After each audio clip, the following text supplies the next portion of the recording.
Welcome everyone, Jack Delahy here, founder of collegeconsulting.us, and happy almost July 4th as I am recording this. Might be after July 4th when we release it. At collegeconsulting.us, we have one single guiding mission. That is to help the country's highest performing high school students reach their full high school and yes, collegiate potential, ensuring they don't end up at the end of senior year saying, if only I had known how the rules of the game are played in 2025 or 2026 or 27 or 28 or 29. I know we've got some parents who view this channel who even have middle school children. Anyway, today on the topic of school, I actually want to talk about a very important lesson we teach early on in our all-inclusive college confidence curriculum, and that is called the B+ rule. And in particular, I want to teach how the B+ rule will change a high schooler's life when it comes to choosing classes appropriately for the upcoming year. Now, as I'm recording this, it's July, which means students have already chosen classes. However, I think it's really important to take this video, spend a few minutes here, because the first few weeks of school, whether school starts in August or I grew up in the New England area, I think September, the first few weeks of school, you basically are in that flex period where you can, if needed, adjust your schedule. And so, perhaps, take what I'm about to explain into account. Before I get into the B+ rule and the powers of the B+ rule and how it takes a often subjective feeling process and makes it just about as objective as it can be when it comes to picking classes, I got a flashback, story time. It was 2008. I was going on a lot of college tours with my parents all over the country. We go into these information sessions, and I was a high-performing student, so we were reviewing some of the top schools in the country. And at every single information session, every single one, they would say the following. They would say, we are looking for students who in high school have the highest rigor classes and get the top grades. Then we go to the next information session, next campus tour.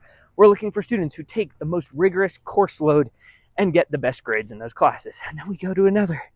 We are looking for high rigor and high grade point averages. And even then, as a sophomore in high school, I always had this thought of, okay, but that's great, that sounds great, but what if you have to choose between the two? Which do you prefer? And I always thought that. I was, young at that time. I probably wasn't confident enough to ask that question in an information session publicly, although looking back, I should have. And I beg to say, even if one of you asks that now in an information session, you will not get a straight answer. Because again, they'll probably beat around the bush and say, well, really, we just want to get the highest grades in the hardest classes, and that's the strongest academic profile to stand out, so do both. Okay, that still doesn't answer my question.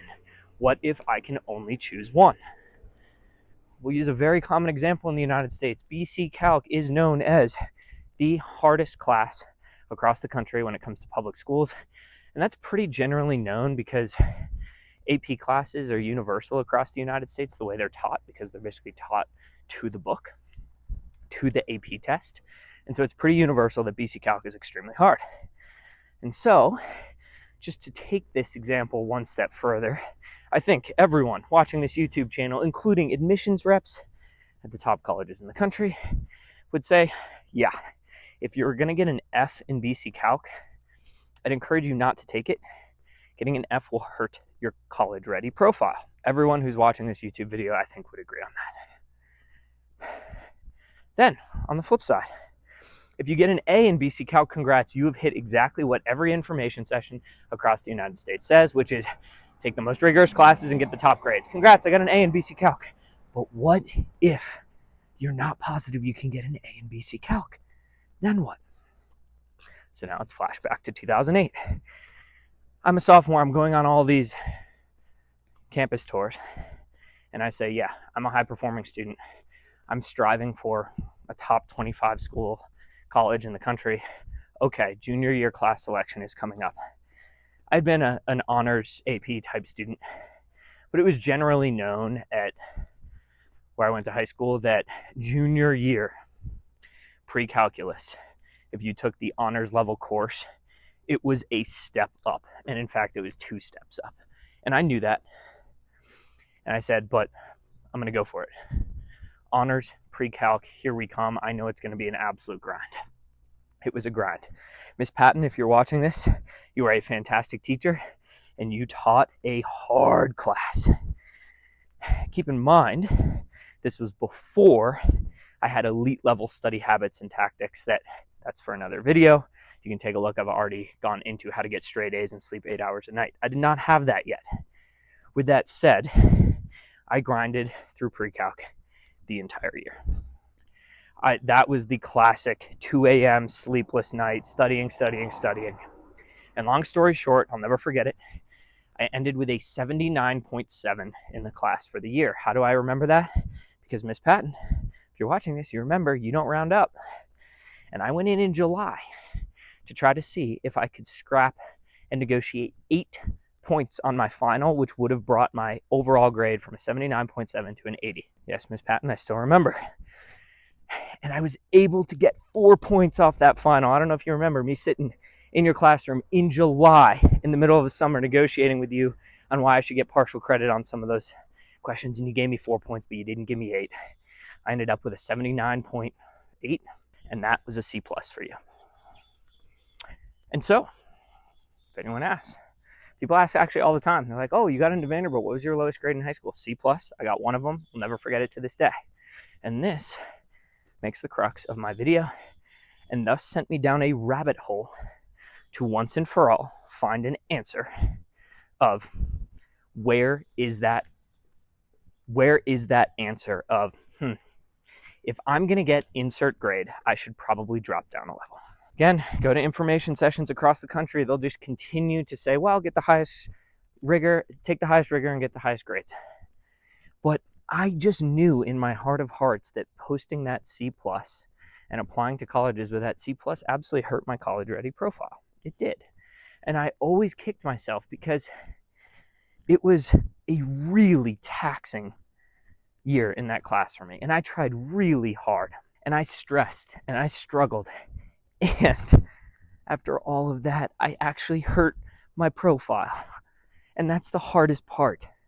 I hurt my profile doing that because I was following what they said. They're like, take the hardest classes and get the best grades. So I took step 1, but I just couldn't get step 2. And here's the thing. Let's stop saying that, oh, we always can take the hardest classes and get the top grades, because the reality is, for many students across the country who have a ton of different things going on, who have extracurriculars, who have sports, who have family life, and by the way, want to enjoy all those, let's stop acting like they can just get perfect grades in the hardest classes.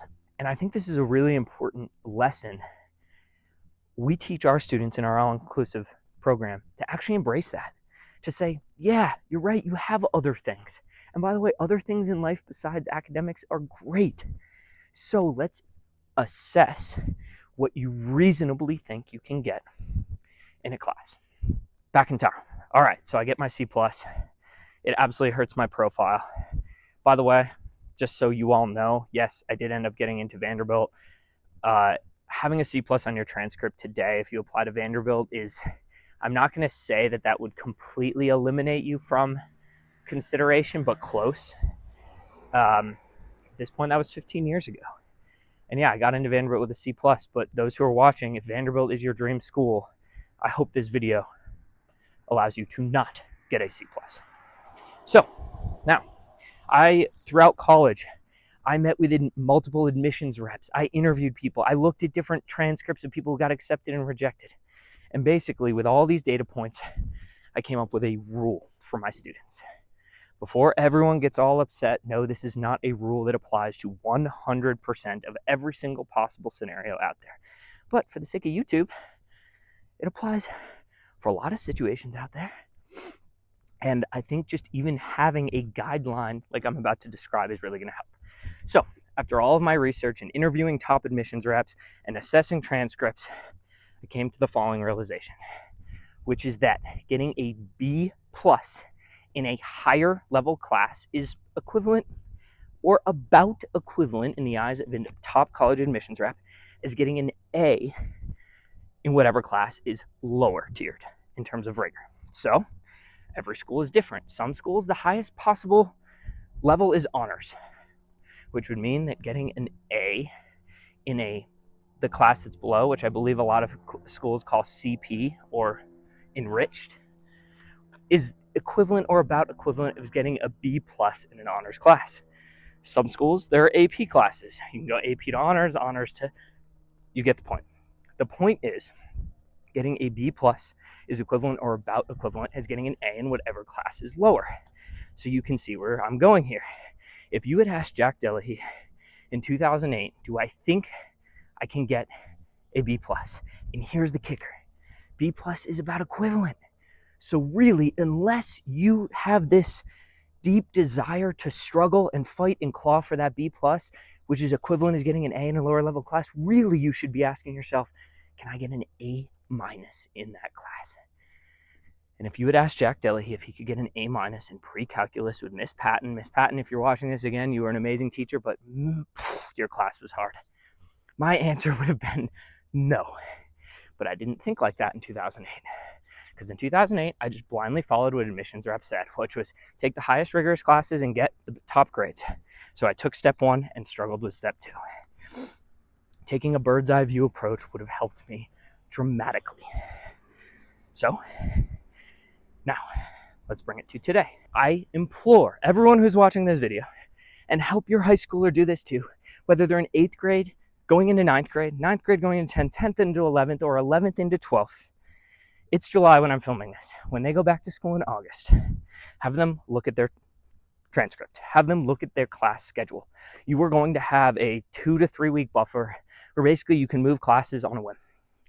And please ask your child, do you think you can get an A minus with proper study habits? And that's a big caveat. We will link right here in the YouTube description one of my more popular videos, how to get straight A's and sleep 8 hours every night. If your student actually applies those tactics, then they should be thinking, can I get an A minus in all my classes? If the answer is no, they should deeply assess, why am I doing this? Occasionally, could I see a scenario where a family is actually valuing character building over optimizing their profile for dream school acceptance? Maybe. But that's not my job. I'm not a parent trying to character build. I'm trying to help every student, every high-performing student across the country get into their dream college. And this is unequivocally, absolutely the way to do it. And it gives an objective approach for it. Instead of saying, yeah, ooh, that class is going to be hard. Like, let's see. No, you can just ask yourself, with proper study habits. Again, if you don't have proper study habits, please go watch my YouTube video. It's going to change your life. But let's just assume you've watched my video on how to get straight A's and sleep 8 hours a night, and you apply them day after day. Then you should ask yourself, can I get straight A's? Can I get an A minus, and be able to sleep 8 hours every night in this class? Maybe you can ask yourself B plus, because again, it's deemed about equivalent. So maybe I could see you saying, justifying it with, I think I can scrap out a B plus, and I really just want to do this because it'll help my confidence to be in the top class. Okay, maybe. But really the question is A minus. And do you see how powerful this is?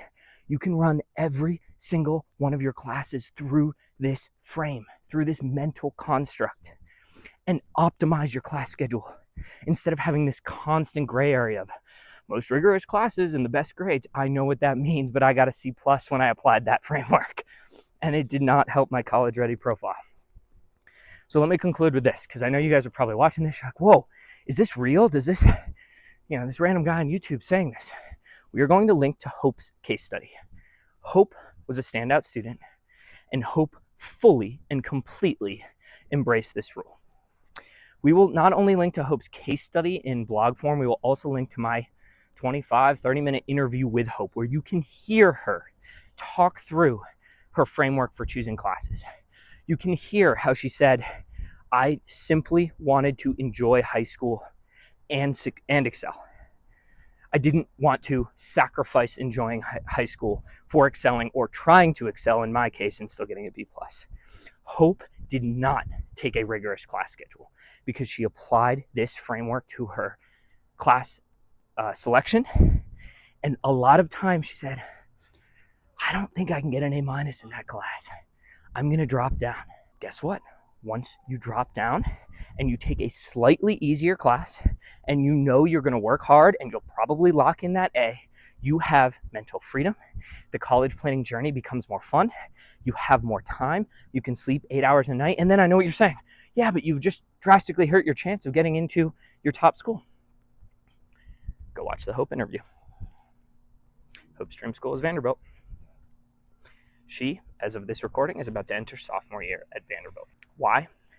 Because with that increased time, you can allocate time to other aspects of your profile and help optimize them. When your competitors, and yes, your peers when applying to the top schools in the country are your competitors, are working till 2 a.m. and grinding out all of their AP classes and taking that 9th AP class.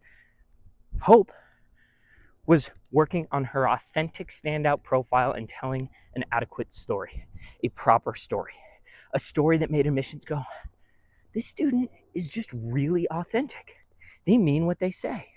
They acknowledged in their essay. Go watch my interview with her where I talk about her essay line by line and talk about how I said, Hope, if there's ever a student who has a low rigor, who still has a shot at Vandy, and I say this before she gets in, that's how confident I was. I say, you have a real shot because you told a proper story. You optimized the other aspects of your profile when all your peers were just religiously focused on grades and test scores. You said, I'm going to get good grades. I might take not the highest rigor. I'm going to make sure I get A's. I'm going to make sure I sleep 8 hours a night.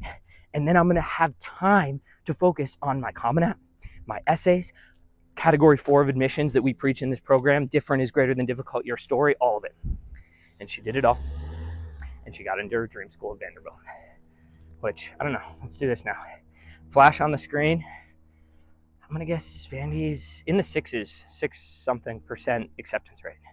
So again, if you're like, well, this only applies if you're applying to a school outside of the top 50, I beg to differ. And by the way, yes, we have dozens and dozens and dozens of examples beyond Hope, but Hope's a really good example, and I don't want to overwhelm you. So, to conclude, if you're a parent watching this, and you're watching this in July or August, and your child's about to go back to school, consider the B+ rule. Have your child watch this 20-minute video. It might legitimately change their life, and if this video helps one single student across the country avoid the trap that I went into in 2008 of taking pre-calculus, having bleary-eyed nights, getting no sleep, and getting a C+, because I got a 79.8 and Miss Patton wouldn't round up. You're great, Miss Patton. Then I've done my job.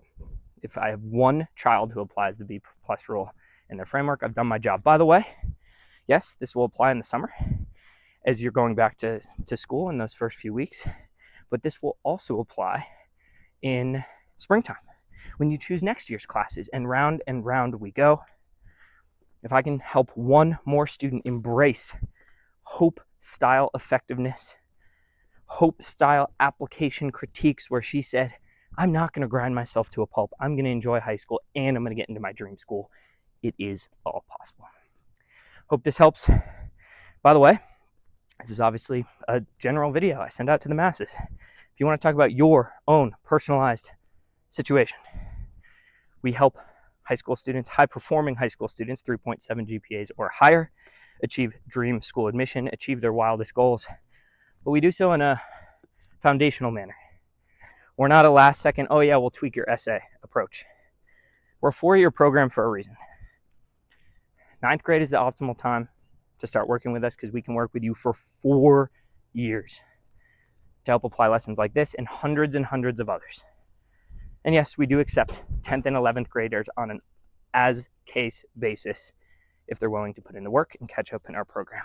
If you have any interest in learning more, you can click the button below, have an entirely free college planning strategy session with you, your high schooler, and our director of admissions. And if not, stay tuned for more videos like this. Try to release them weekly. Cheers.